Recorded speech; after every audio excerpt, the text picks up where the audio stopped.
मैं हमेशा सीखना चाहता हूँ। अध्ययन करने में जो तरीका हमारी मदद करता है वो ये है: देखना, सुनना, पढ़ना, सीखना, सोचना, समझना, लिखना, बोलना।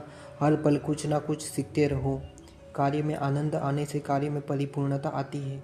जिस प्रकार हमारा शरीर सोने के बाद फिर से तरोताज़ा हो जाता है, ठीक उसी प्रकार से हमारा मस्तिष्क मनोरंजन के बाद ताज़ा हो जाता है, उसकी ग्रहण करने की क्षमता बढ़ जाती है। भारत के महान गणितज्ञ रामानुजन 11वीं पास नहीं कर पाए क्योंकि वे हर साल इतिहास में फेल हो जाते, जबकि गणित में उन्होंने महारत हासिल की थी।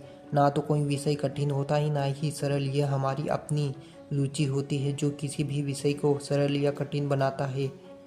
मन के अंदर ज्ञान की भूख पैदा करो, तभी उस ज्ञान को पचा पाओगे। मन में किसी चीज़ को जानने की जिज्ञासा जितनी तेज होगी, उसी ज्ञान को ग्रहण करने की गति भी उतनी ही तेज होगी।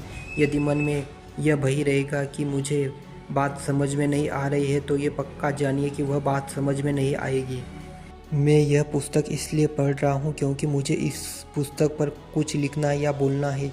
मैं यह पुस्तक इसलिए पढ़ रहा हूँ क्योंकि मुझे इसे पढ़कर दूसरों को पढ़ाना है।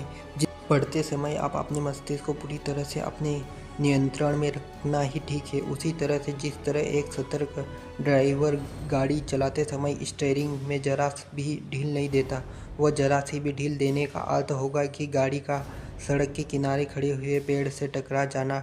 ड्राइवर अपनी आंखें भी जरा सी झपकने नहीं देता। आंखों के जरा से भी झपकने का अर्थ होगा कि गाड़ी का गहरे गड्ढे में जाकर गिर जाना।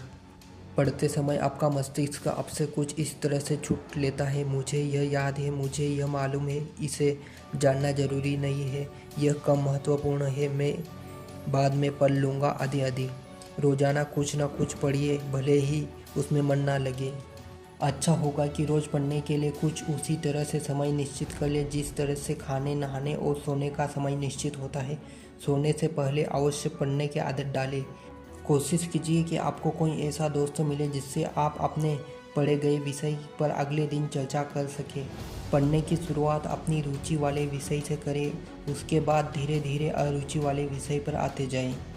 मस्तिष्क की क्षमता सीमाओं से परे है। वह कुछ भी कर सकता है और कितना भी कर सकता है। एक ही दिन में एक ही टॉपिक को पढ़े, कम से कम 4 बार पढ़े।